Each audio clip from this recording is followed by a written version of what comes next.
Welcome back to the podcast. We are so excited to be chatting with you today about being the light in a worn down world. Because if there's anything we can all relate to, I think it's feeling a little worn down this season. Yeah. And when we say world, I know that sometimes it can be like, what does that mean? Because the Bible even defines it in a few different ways. Like, is it just like anything here on earth, or is it, that which is hostile to God? And that's kind of more what I was thinking when I was thinking about this topic. And I kind of just wanted to quickly define what the Bible says about the world. And it says that we are not of this world and that Jesus is not of this world. And it says that the world hates Jesus and it's full of corruption. But it also says that Jesus took away the sins of the world and that he loves the world. And so I think it's so important for us to carry that light for people, because the world doesn't have the hope that a lot of us hold, and that honestly I take for granted a lot of the times, like having that hope in the future. And we can look around at the world and the chaos and everything and the stuff we see on the news, and I think about sometimes, if that's all I knew and I didn't have like the love of Jesus that I live by every day, it would be really exhausting. And it like gives me a lot of empathy for the people in the world that don't have that. So it's just so important for us, to walk in that instead of being conformed. The Bible says, like, don't be conformed to this world, but be transformed by the renewing of your mind, because it is that choice. Like, either the world is going to wear us down along with it, or we can be that light.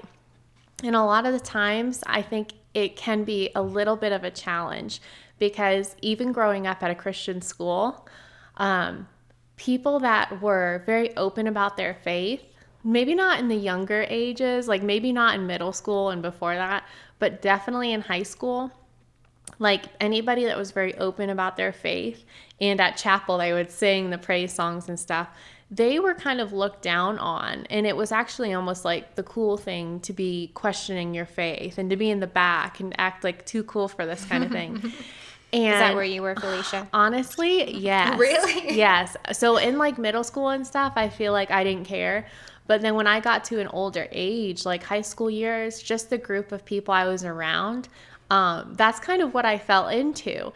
And I was also, struggling with questions. There was doubts. And so it was like at the same time, it just wasn't a good recipe. But I was thinking about the people that would be at the front in high school. And they were just like praising God, and they were openly having Bible studies at school. And I look back on them and I'm like, man, I remember them being so full of light, and they weren't ashamed of the gospel. And it's crazy because we think about that in the world, but this happens even in Christian schools, it was, so I just like think about back to them, and I'm like, they showed us what it could be like and how your life could be full and how you didn't have to be so concerned about what other people think. So my point is like being a light in the world sometimes means you're going to have to swim upstream, basically, against like the culture and everything. Absolutely. I mean, my school, it was definitely a public school, but it was in the South, and it was kind of almost accepted that you were a Christian, but no one really. Yeah, I was kind of thinking, I was wondering about that when I was thinking about that. I'm like, I wonder what Jessica's experience was. Yeah. Oh, that's a whole nother episode. But, but in the South, I think it's not so much like a taboo that you're a Christian. It's almost expected, God-fearing American girl or boy, you love your mama, you love your daddy, and you go to church and stuff like that. But it's not like it was really impacting these other areas of your life. Like if you didn't have sex, or you didn't cuss, or you didn't like do these other things, it might be kind of weird. And so it's definitely one of those things that, man, middle school and high school are so hard. Like they are so hard. I do not wish to go back. I've literally had friends tell me like, man, don't you just wish you could go back to high school? And I'm like, no. Yeah. I'm like, are you crazy? No, like I have so many amazing memories and so many fun things. I mean, I talked to Jeff, and I think he had like kind of a hard high school experience, and like all those guys, your husband, they were best friends in high school. And so, it's like they had fun too, I think. Yeah. But man, I had so much fun in school, but it was also just a time when the thing is, everyone's trying to figure out who they are. Yes. Like, everyone is trying to figure out who they are. And so there's so much insecurity.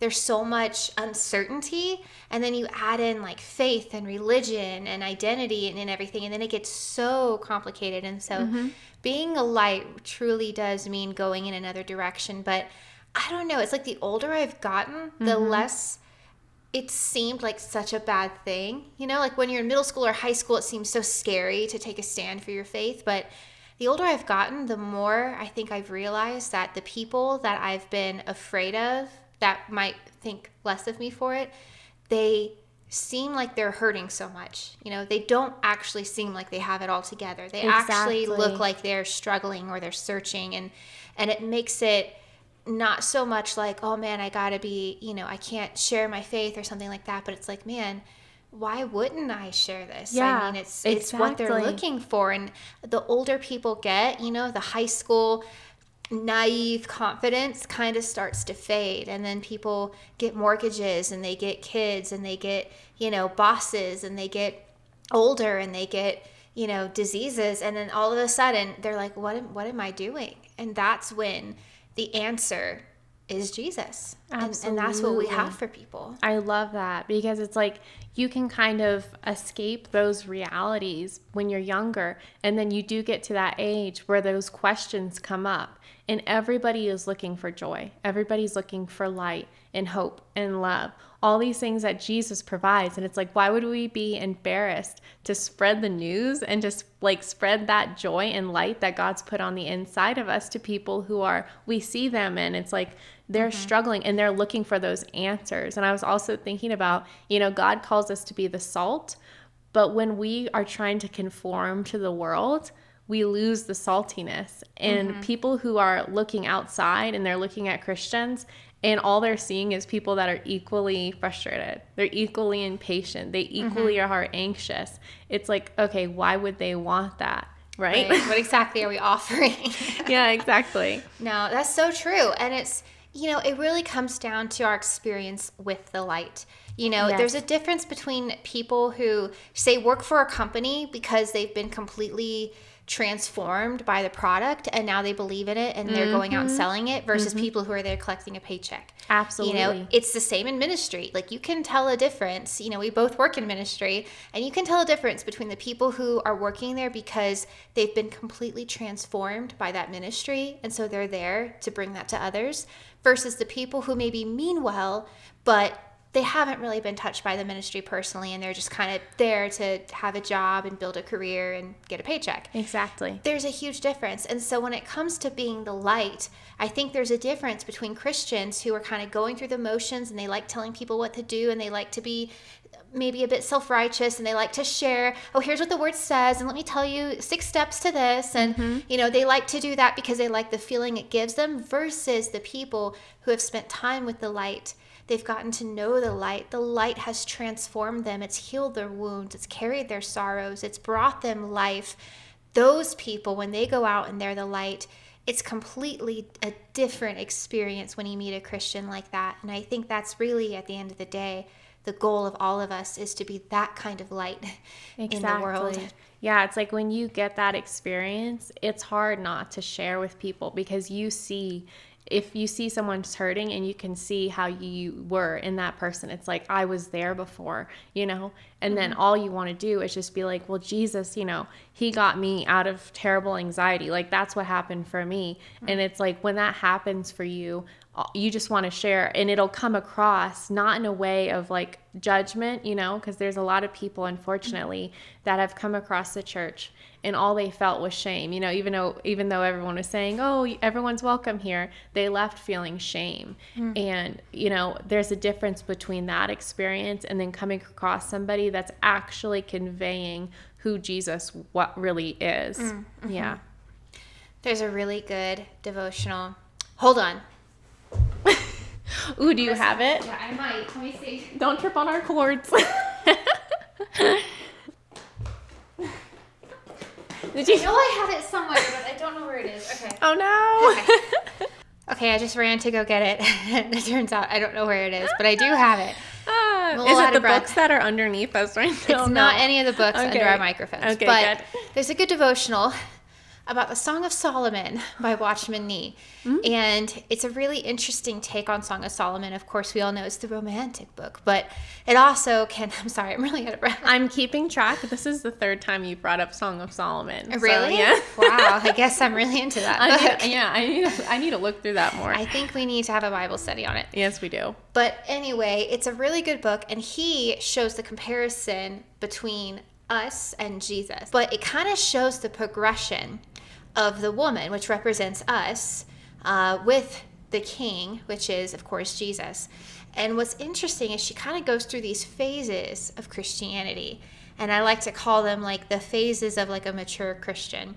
And so the first phase of when she kind of first meets the king and he declares his love for her, it's a very shallow, selfish kind of love. It's all about how much he loves her, right? It's like, oh my gosh, he's so amazing. He just loves me. He kisses me with the kisses of his mouth. And it's just like very much all about her and how much he loves her. And it's not a bad thing. It's a very important step. Yeah. But it's literally the first phase. It's literally her first growth phase of maturity.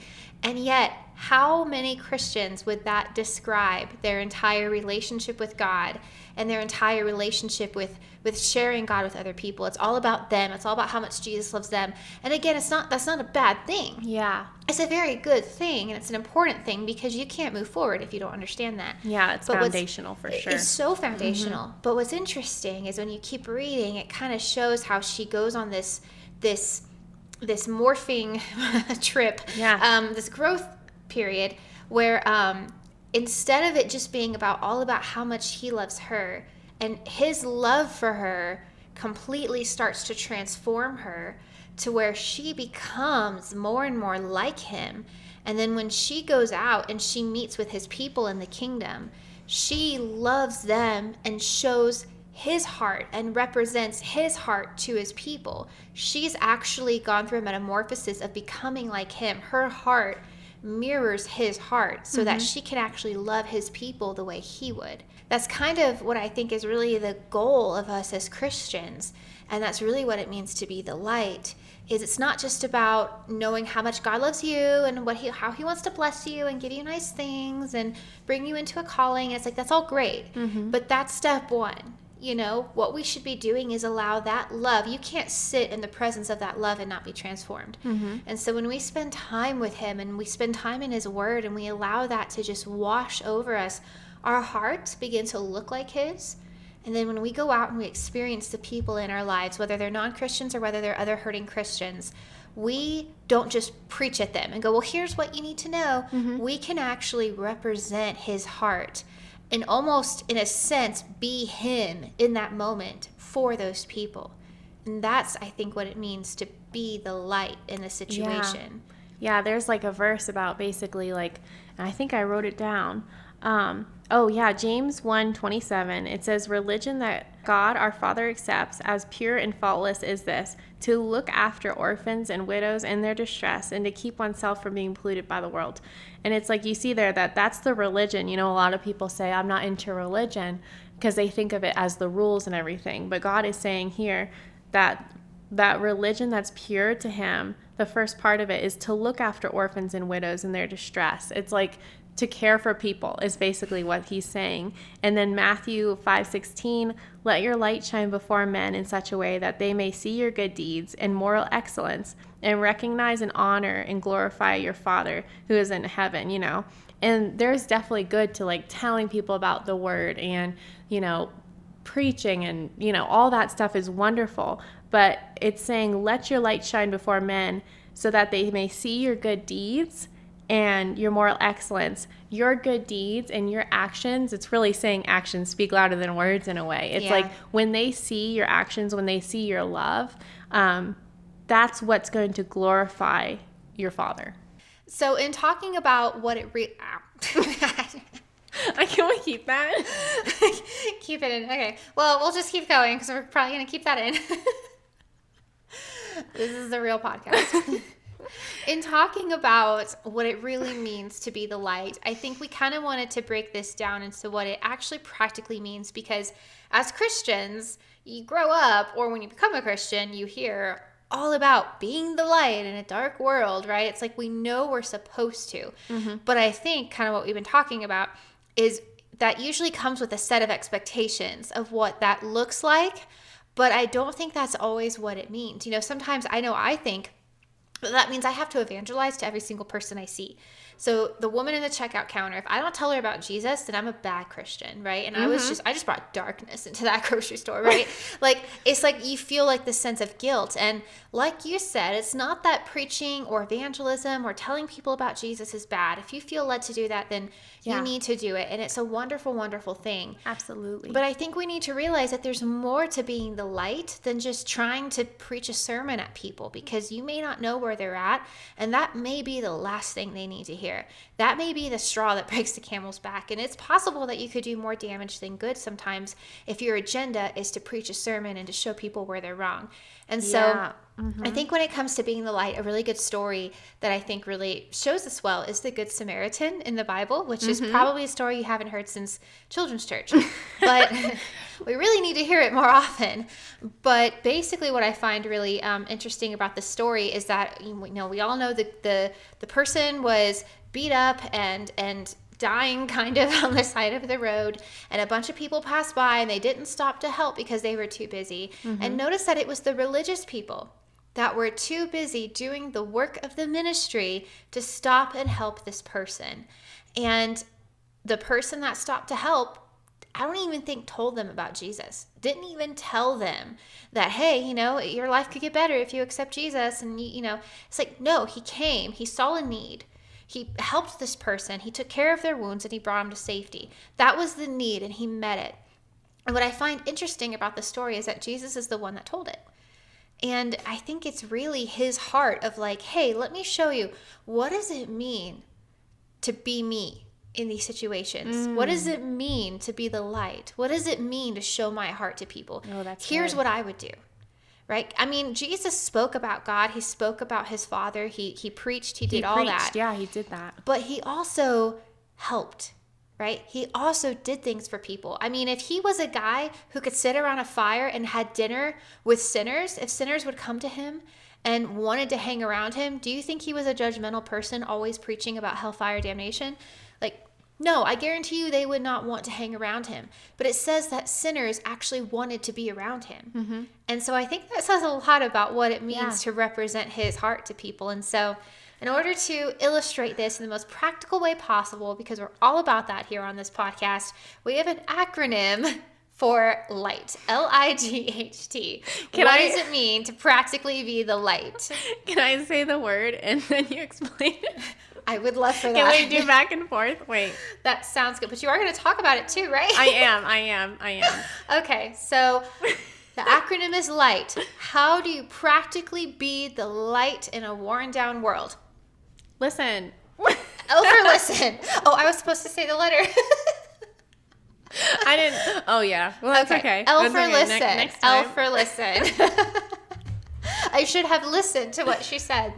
Okay, so the first word of how you can practically be the light to people, I think, is to listen. And so often we're so quick to speak and slow to listen, and it really needs to be the opposite. And what I wanted to share about this is I notice that if you read through the Gospels, every time that Jesus healed someone, he did it differently. And I find that very interesting because in revealing of his character, because it's not like he came down to earth and said, okay, well, you want to get healed? You want some help? You want to be set free? Okay, here's my standard. Come up here and meet this, and then maybe you can find your freedom. No, he came to them.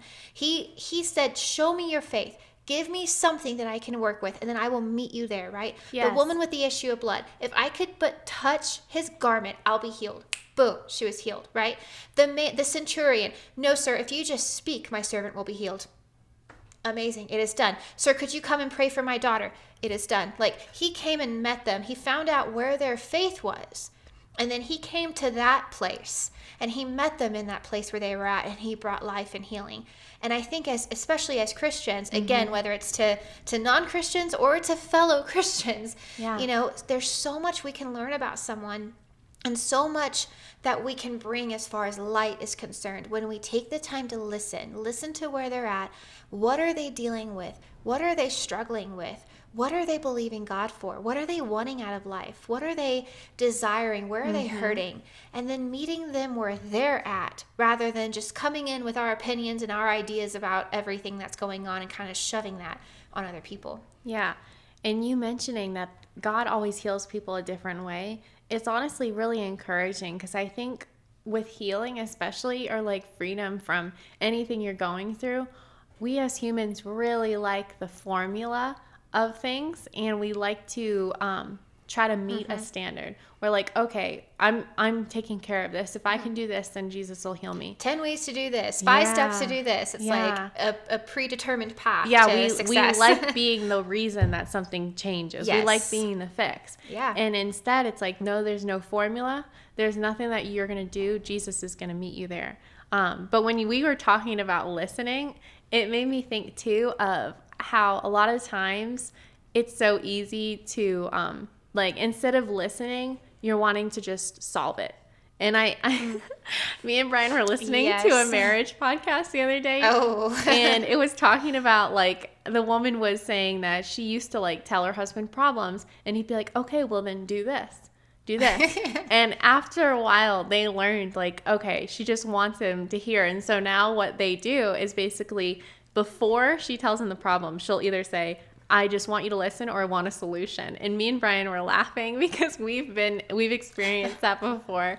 And it made me think of that episode too of Modern Family, which I haven't seen it in a while, but like when Phil Dunphy, he's like dealing with the same thing with his wife, and he goes to a hair salon or something, and they're like, oh, she had a problem, so what did you do? And he's like, oh, well, I told her that she should do this. And they're like, oh no, like, so it's just like that. No, you didn't. And I also fall into this sometimes. Yeah. Like trying to just, oh, okay. Like, okay, well then do this, do that. I see the solution. Let me help you. Yeah. And sometimes that's good. Sometimes that's what people want. But just the importance of people feeling like they're heard is really important. So the next letter in the acronym is I.